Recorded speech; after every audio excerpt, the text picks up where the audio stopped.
बिस्मिल्लाहिर्रहमानिर्रहीम अस्सलाम वालेकुम। मैं इब्रार अहमद महर एडवोकेट उम्मीद करता हूं कि आप सब खैरियत से होंगे।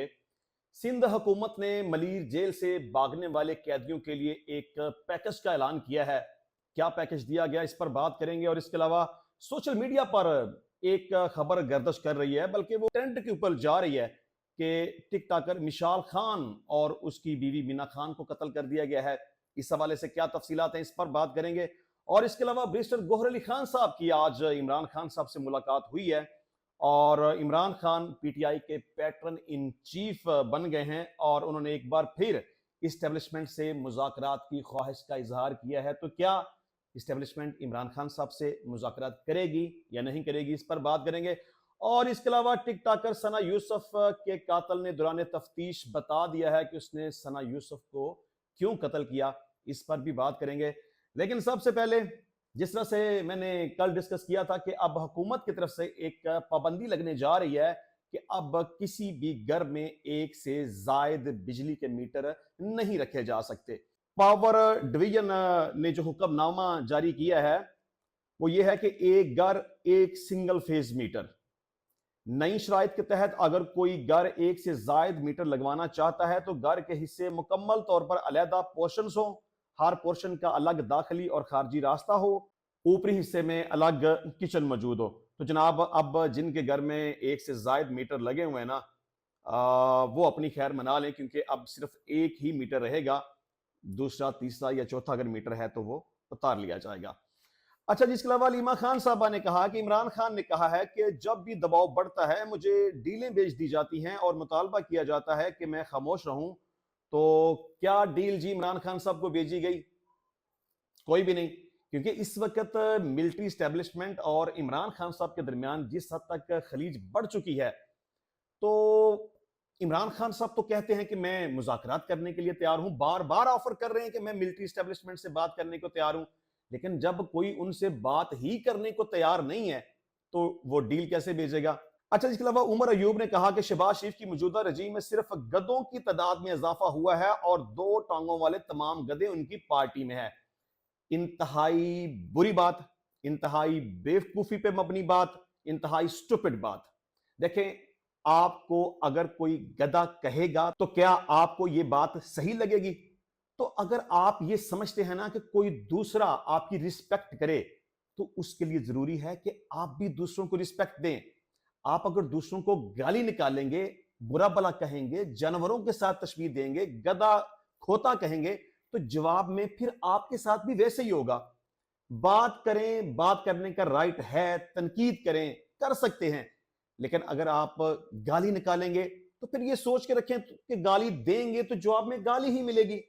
किसी को गधा कहेंगे तो जवाब में फिर आपको गधा ही सुनना पड़ेगा। तो बहरहाल मैं मजम्मत करूंगा, उमर अयूब साहब एक जहांदीदा बुजुर्ग आदमी हैं, तो उन्हें इस तरह की बेवकूफी पे मबनी बात नहीं करनी चाहिए। इख्तलाफ हो सकता है, इख्तलाफ रखें, तनकीद करें, बात करें, जो मर्जी करें, लेकिन गाली देना बहुत बुरी बात है। अच्छा, इसके अलावा मलीर जेल का जो वाकया हुआ, आपको पता है कि तकरीबन 216 के लगभग कैदी वहां से फरार हुए, जिनमें से तकरीबन 75 या 80 कैदियों को पकड़ लिया गया और अभी भी तकरीबन 125 से 150 के लगभग कैदी भागे हुए हैं। चले, मैं पिछले विलाग में बड़ी तफसील के साथ इस पर बात कर चुका हूं कि ये इंतजामिया की गलती की वजह से, गफलत और लापरवाही की वजह से और मिसमैनेजमेंट की वजह से ऐसा हुआ है। अगर प्रॉपर तरीके से इसको प्लान किया जाता तो इस तरह का वाकया ना होता। देखिए, आप अगर जेल के कैदियों को कहेंगे कि जी आप बाहर निकल आए, आप ग्राउंड में आ जाएं, आप कॉरिडोर में आ जाएं, तो फिर आप सोचें कि कुछ भी हो सकता है, तो आपको हिफाजती इकदाम करने चाहिए थे। ये बहुत बड़ा ब्लंडर किया है, जिसका नतीजा ये निकला कि कैदी भाग गए। ये बहरहाल एक बड़ा क्वेश्चन मार्क है, बहुत बड़ी गफलत और लापरवाही है, और जो इसमें जिम्मेदारान है उसके खिलाफ डेफिनेटली कानून के मुताबिक कार्रवाई होनी चाहिए, बल्कि कार्रवाई हुई है। और शर्जील मेमन साहब ने इस हवाले से अनाउंसमेंट की है कि आईजी, डीआईजी, जेल खाना जात और सुप्रीडेंट को मुअत्तल कर दिया गया है। अच्छा किया है। अगर कोई बंदा अपनी ड्यूटी सही तरीके से परफॉर्म नहीं करेगा और इस हद तक ब्लंडर कर देगा कि जेल के कैदी ही फरार हो जाएंगे, और वो भी इस बुरे तरीके से कि जो सिक्योरिटी फोर्सेस हैं, मतलब पुलिस वाले जहां वहां पे मौजूद हैं, उनके पास वेपन भी थे, उनके ऊपर अटैक करना, तोड़ फोड़ करना, फायरिंग करना और जख्मी कर देना, बहरहाल ये बड़ी ही एक गैर मामूली सूरत हाल है। चले खैर, बड़ी तफसील के साथ पहले मैं इस पर बात कर चुका हूं, लेकिन अब सिंध हुकूमत ने उन कैदियों के लिए एक पैकेज का ऐलान किया है जो कि जेल से भाग चुके हैं। शर्जील मेमन साहब ने इस हवाले से एक अनाउंसमेंट की है कि जो कैदी भाग गए हैं उनको मैं वार्निंग देता हूं कि वो आज वापस जेल में आ जाएं। अगर वो आज के दिन जेल में वापस नहीं आएंगे तो फिर उनके खिलाफ इंसदाद दहशतगर्दी की दफात के तहत एफआईआर का अंदराज किया जाएगा, क्योंकि अभी फिलहाल एफआईआर का अंदराज रुका हुआ है और उनको एक पैकेज दिया गया है कि आपके पास अभी टाइम है, मौका है। अगर आप चाहते हैं कि आप मजीद सजा से बच जाएं, आप चाहते हैं कि आपके खिलाफ मजीद मुकदमा ना हो, आप चाहते हैं कि आपको एक लंबा अरसा जेल में ना रहना पड़े, तो आपको चाहिए कि सरेंडर कर दें, अपने आप को जेल की तहवील में वापस लेके आ जाएं और अपनी गिरफ्तारी दे दें। अगर आप नहीं करेंगे तो फिर आपके खिलाफ कार्रवाई भी होगी, ऑपरेशन भी होगा, गिरफ्तारियां भी होंगी, मुकदमात भी होंगे और आपको सजा का भी सामना करना पड़ेगा। अच्छा जी, इसके अलावा सोशल मीडिया के ऊपर एक खबर गर्दिश कर रही है कि एक तो ये कि टिकटॉकर सना यूसुफ का मर्डर हुआ और उसके बाद अब ये खबर बड़ी हाईलाइट है और टॉप ट्रेंड के ऊपर चल रही है कि टिकटॉकर मिशाल खान और उनकी बीवी मीना खान को कत्ल कर दिया गया है। देखें, इनका तल्लुक पेशावर के साथ है और इस हवाले से मैं सबसे पहले एक जो एक्स के ऊपर पोस्ट लगाई गई जिसकी बुनियाद पर फिर ये बात एक से दूसरे की तरफ, दूसरे से तीसरे की तरफ और आहिस्ता आहिस्ता ये ट्रेंड की शक्ल इख्तियार कर गई। ये जनाब एक अकाउंट है, उस पर लिखा है कि पेशावर के टिकटॉकर्स मिशाल खान और उसकी बीवी मीना खान को फायरिंग करके कत्ल कर दिया। साथ इस्लामाबाद में चित्राल की टिकटॉकर सना यूसुफ को भी कत्ल कर दिया गया है। ये पख्तूनख्वा के देवबंदी कबायली दरिंदों का काम है। ये जाहिल कबायली देवबंदी दहशतगर्द कभी इंसान नहीं बन सकते। तो जब ये पोस्ट लगाई गई तो उसके बाद फिर जिस बंदे के हत्थे चढ़ी उसने उसको आगे शेयर करना शुरू कर दिया और हर बंदे ने अपने अपने हिसाब से उसको आगे पेश करना शुरू कर दिया। लेकिन ये खबर झूठ है। देखें, टिकटॉकर सना यूसुफ की हद तक तो एक वाकया हुआ, उसका मर्डर किया गया, लेकिन ये जो कहते हैं कि मिशाल खान या उसकी बीवी का मर्डर हो गया, वो बिल्कुल झूठ पर मबनी बात है। इस तरह का कोई वकुआ हुआ ही नहीं है। ये बिल्कुल एक झूठी खबर है और हम नाओ देखते हैं ना ताओ देखते हैं, बस कोई सच हमारे सामने आ जाए, झूठ आ जाए, ऐसे ही हम पकड़ते हैं और उसको आगे फॉरवर्ड कर देते हैं। तो अब मिशाल खान और उनकी बीवी की तरफ से भी एक वीडियो आई है और उन्होंने कहा कि इस तरह की खबरें फैलाकर आप हमें क्यों ज़हनी कोफत दे रहे हैं। इस तरह की कोई बात नहीं है, हम बिल्कुल ठीक ठाक हैं, खैरियत से हैं, हमारे साथ इस तरह का कुछ भी ऐसा नहीं हुआ और जिन लोगों ने इस तरह की फेक न्यूज़ फैलाई है हम उनके खिलाफ एक्शन लेंगे और कार्रवाई करेंगे। अच्छा जी, सबसे बड़ी खबर यह है कि आज बैरिस्टर गौहर अली खान साहब की इमरान खान साहब से मुलाकात हुई है और बैरिस्टर गौहर अली खान साहब ने जो कहा वो मैं आपके सामने रखूंगा, तो फिर इसको एनालाइज करेंगे। Chairman PTI barrister Gohar Ali Khan ने अडयाला जेल में इमरान खान से मुलाकात के बाद मीडिया से गुफ्तगू करते हुए कहा कि इमरान खान ने कहा है कि वो आज के बाद पीटीआई के पैटर्न इन चीफ होंगे। उनका कहना था कि मुझे चेयरमैनशिप से हटाने की बातें फाहें फैलाने वाले लोग कर रहे हैं। Imran Khan pattern in chief हैं और मैं पार्टी चेयरमैन रहूंगा, तो हम तमाम फैसले इमरान खान ही करेंगे जिस तरह पहले करते थे। पार्टी का चेयरमैन ना होने की सूरत में सबको पता है नताइज क्या होंगे। बैरिस्टर गौहर के मुताबिक इमरान खान का कहना था कि मेरे लिए सारे दरवाजे बंद कर दिए गए, एहतजाजी तहरीक के अलावा कोई रास्ता नहीं है। इस्लामाबाद की कॉल देने की बजाय पूरे मुल्क में एहतजाज होगा जिसको खुद लीड करूंगा। अच्छा, चलें, इस टॉपिक के ऊपर तफसील के साथ मैं पहले अपने एक व्लॉग में डिस्कस कर चुका हूं, लेकिन चलें इसको मुख्तसर सा अभी भी डिस्कस कर लेते हैं कि इमरान खान साहब का यह कहना है कि मेरे लिए सारे दरवाजे बंद कर दिए गए हैं। अच्छा, सबसे पहला क्वेश्चन ये है कि ये दरवाजे जो बंद किए गए हैं, क्या इसमें आपका भी कोई कसूर है कि नहीं? देखें, आप अगर मुक्का लहराएंगे कि मैं तुम्हारे मुंह के ऊपर मार के तुम्हारे दांत निकाल दूंगा और फिर आप ये कहें कि मैं आपसे बात करना चाहूंगा, तो कोई आपसे कैसे बात करेगा? आप अगर किसी को गाली निकालें, किसी को बुरा भला कहें, किसी को यह्या खान पार्ट 2 तक कह दें, किसी को फिरौन और नमरूद तक कह दें, किसी को जंगल का बादशाह कह दें और फिर आप ये कहें कि मुज़ाकरात के रास्ते बंद हो गए हैं, तो मेरा ख्याल है कि सबसे पहले आपको यह सोचना चाहिए कि क्या आप संजीदा हैं मुज़ाकरात करने के लिए, क्योंकि अगर आप संजीदा हैं तो आपको अपना रवैया तब्दील करना पड़ेगा। अच्छा, इसके अलावा एहतजाजी तहरीक के हवाले से इमरान खान साहब जो कहते हैं कि मैं पूरे पाकिस्तान में अपनी एहतजाजी तहरीक को लॉन्च करूंगा, तो देखिए इस तहरीक का कोई ना कोई मकसद तो होगा ना। अगर पूरे पाकिस्तान में इस तहरीक को लॉन्च करने का फैसला किया गया है, तो इससे कोई ना कोई मकसद भी तो अखज़ करना होगा ना। अगर इमरान खान साहब ये समझते हैं कि तहरीक शुरू करने से उनको कोई फायदा होगा या उनकी तहरीक कामयाब होगी, तो उनको कुछ फायदा नहीं होगा और ना उनकी तहरीक कामयाब होगी, बल्कि सिर्फ नाकाम नहीं होगी, बुरी तरह से नाकाम होगी। देखिए, वक्त आने से पहले ही अगर आप ललकारना शुरू कर देंगे और आप पहले ही दूसरों को खबरदार कर देंगे, तो फिर तो आपको कोई भी तहरीक नहीं शुरू करने देगा। तो आप अपनी इस तहरीक से जो मकसद हासिल करना चाहते हैं, वो आप नहीं हासिल कर पाएंगे। क्या मकासद हो सकते हैं? अगर आप ये समझते हैं कि इससे इमरान खान साहब की रिहाई हो जाएगी, तो नहीं होगी। तहरीक से इमरान खान साहब की किसी भी सूरत में रिहाई नहीं होगी। अगर आप ये समझते हैं कि इस तहरीक से आपका छीना हुआ मैंडेट आपको वापस मिल जाएगा, तो वो भी नहीं होगा। अगर आप ये समझते हैं कि इससे 26वीं आईनी तरमीम की वापसी हो जाएगी, तो वो भी नहीं होगी। अगर आप ये समझते हैं कि आपकी मखसूस नशिस्तें आपको वापस मिल जाएंगी, तो वो भी कभी नहीं होगा। अगर आप ये समझते हैं कि इससे आइन और कानून की बालादस्ती हो जाएगी, तो वो भी कभी नहीं होगा। और अगर आप ये समझते हैं कि इससे अदलिया की आजादी हो जाएगी और हमारे जज अपनी मर्जी के साथ अपने जमीर के मुताबिक फैसले करने शुरू कर देंगे, तो ऐसा भी नहीं होगा। तो लिहाजा मैं समझता हूं कि इमरान खान साहब की यह तहरीक कामयाब नहीं होगी। और जहां तक ये बात है कि ये पूरे मुल्क में एहतजाज होगा, तो मुझे ये बात समझ में नहीं आती, क्योंकि इमरान खान साहब पहले भी काफी दफा तहरीक का ऐलान कर चुके हैं कि पूरे पाकिस्तान में तहरीक शुरू की जाएगी, एहतजाज होगा, धरना होगा, वगैरह वगैरह, लेकिन कुछ भी नहीं हुआ। पंजाब है, बलूचिस्तान है, सिंध है, कोई भी बंदा नहीं निकला। देखिए, इमरान खान साहब की पॉपुलैरिटी बहुत ज्यादा है। इमरान खान साहब से लोग मोहब्बत करते हैं, इश्क करते हैं, उनके लिए जीने मरने के लिए तैयार हो जाते हैं। लेकिन मसला यह है कि वो खुद तो जेल में मौजूद हैं और बाहर लीडरशिप है ही कोई नहीं।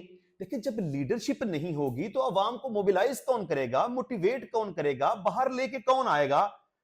लोग ऐसे लीडरशिप के बगैर तो बाहर नहीं निकलेंगे।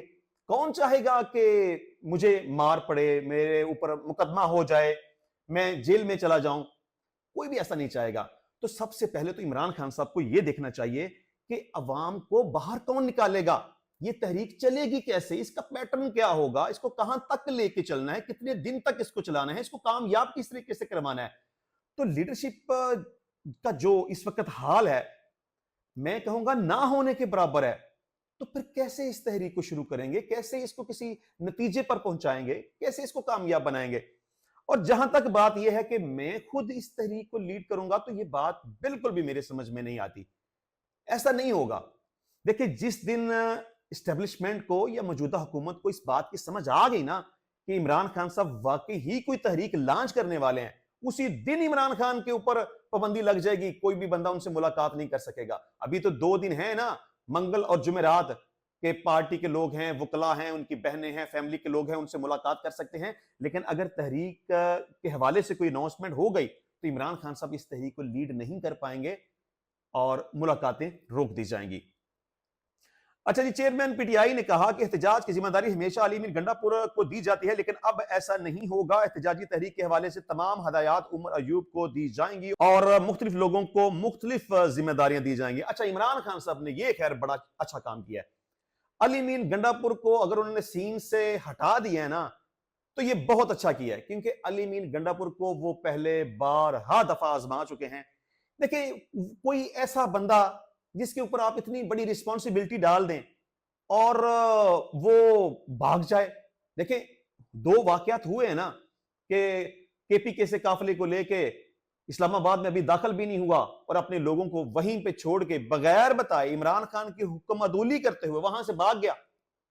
तो फिर जो बंदा इमरान खान के साथ वफादारी ही नहीं करेगा, उसके हुक्म की तमील ही नहीं करेगा, इमरान खान साहब को तो मेरा ख्याल है कि बहुत पहले ये फैसला कर लेना चाहिए था कि आप इसको कोई रिस्पॉन्सिबिलिटी नहीं देनी चाहिए। और दूसरे नंबर पे, जब बुशरा बीबी को साथ लेके निकले थे कि सरों पे कफन बांध के निकलेंगे, इमरान खान की रिहाई के बगैर घरों को वापस नहीं जाएंगे, तो थोड़ी सी फेंटी पड़ी और भाग निकले। तो इमरान खान साहब ने बहरहाल ये अच्छा किया। बैरिस्टर गौहर साहब ने कहा कि इमरान खान ने एहतजाज का भी कोई टाइम फ्रेम नहीं दिया, वो खुद देंगे, जबकि उन्होंने पार्टी लीडरशिप पर कोई अदम एतमाद नहीं किया है। इमरान खान को मालूम है कि लोगों ने बहुत कुर्बानियां दी हैं। बैरिस्टर गौहर का कहना था कि मेरी हमेशा कोशिश रही है कि मसाइल बातचीत से हल हों, मैं अभी भी चाहता हूं कि मसाइल बातचीत के जरिए हल हों, जबकि इमरान खान ने हमेशा बातचीत को तरजीह दी है।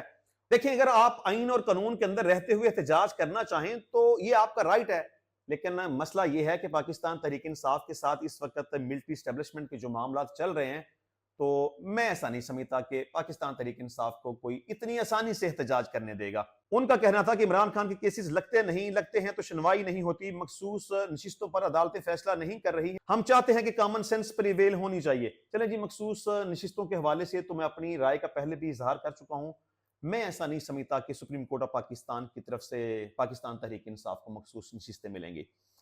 बैरिस्टर गौहर साहब ने मजीद कहा कि हमारी किसी से कोई बात नहीं हो रही, लेकिन इमरान खान ने एस्टेब्लिशमेंट से मुज़ाकरात का ऑप्शन खुला रखा है। देखिए, इमरान खान साहब पहले भी कह चुके हैं कि मैं मिलिट्री एस्टेब्लिशमेंट से बात करना चाहता हूं, बारहा दफा ये कह चुके हैं, अब भी ये बात कह रहे हैं। तो मैं फिर ये कहूंगा कि अगर आप यजीद और फिरौन कहेंगे, जंगल का बादशाह कहेंगे, यह्या खान पार्ट 2 कहेंगे, और आप मुक्का लहराएंगे, धमकी देंगे, आप एहतजाज की बात करेंगे, तो फिर आपसे कोई बात नहीं करेगा। तो मैं फिलहाल ऐसा बिल्कुल भी नहीं समझता, और मुझे ऐसा नहीं लगता कि कोई भी इमरान खान साहब से अभी इस सूरत हाल में बात करने के लिए तैयार होगा।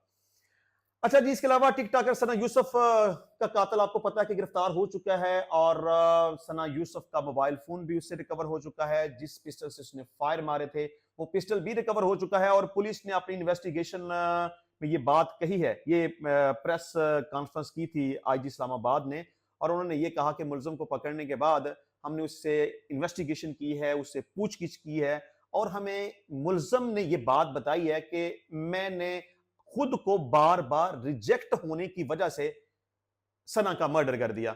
मतलब ये कि मैं सना यूसुफ से दोस्ती करना चाहता था या उसके साथ ताल्लुकात बनाना चाहता था, मैंने बारहा दफा उससे राब्ता किया, मैंने बारहा दफा उसको रिक्वेस्ट की, मैंने हर मुमकिन कोशिश की कि मेरा उसके साथ कोई ताल्लुक डेवलप हो जाए, मेरी उसके साथ फ्रेंडशिप हो जाए, लेकिन सना यूसुफ मेरा ये प्रपोजल मानने को तैयार नहीं थी। तो मैंने अपनी बड़ी इंसल्ट महसूस की, और इसी रिजेक्शन की वजह से मैंने उसका मर्डर कर दिया। और जिस दिन मैंने उसका कत्ल किया, मैं उसके घर में गया, मैं 7-8 घंटे वहां पे बैठा रहा, मैंने उसका इंतजार किया, और जब वो आई तो मैंने उससे बात की, लेकिन उसने मुझसे सही तरीके से बात नहीं की, तो मैंने उसको गोलियां मार दी। अच्छा, चलें, ये एक तरफ तो पुलिस की इन्वेस्टिगेशन है, चूंकि आज ही मुलजिम को गिरफ्तार किया गया, आज ही उससे थोड़ी बहुत पूछगिछ की गई, और जो भी सूरत हाल थी वो सामने रखी गई। लेकिन एक तरफ एफआईआर है जो कि इस मकतूला की वालदा की मुद्दईयत में दर्ज की गई। वो कहती है कि नामालूम मुलजिम हमारे घर में आया, उसने सना को गोलियां मारी, सीढ़ियों से नीचे उतरा और चला गया, वगैरह वगैरह। ये सारी सूरत हाल का आपको पहले ही पता है। अच्छा, यहां सबसे पहला जो क्वेश्चन मेरे जहन में आ रहा है वो ये कि अब सना की वालदा भी ये कहती है कि वो कोई नामालूम बंदा था जो हमारे घर में आया, और पुलिस ये कहती है कि मुलजिम ये कहता है कि मुझे बार बार रिजेक्ट किया जा रहा था, जिस वजह से मैंने उसका मर्डर कर दिया। अब इसका मतलब यह है कि मुलजिम एक तरफ तो नामालूम है और एक तरफ रिजेक्टेड है।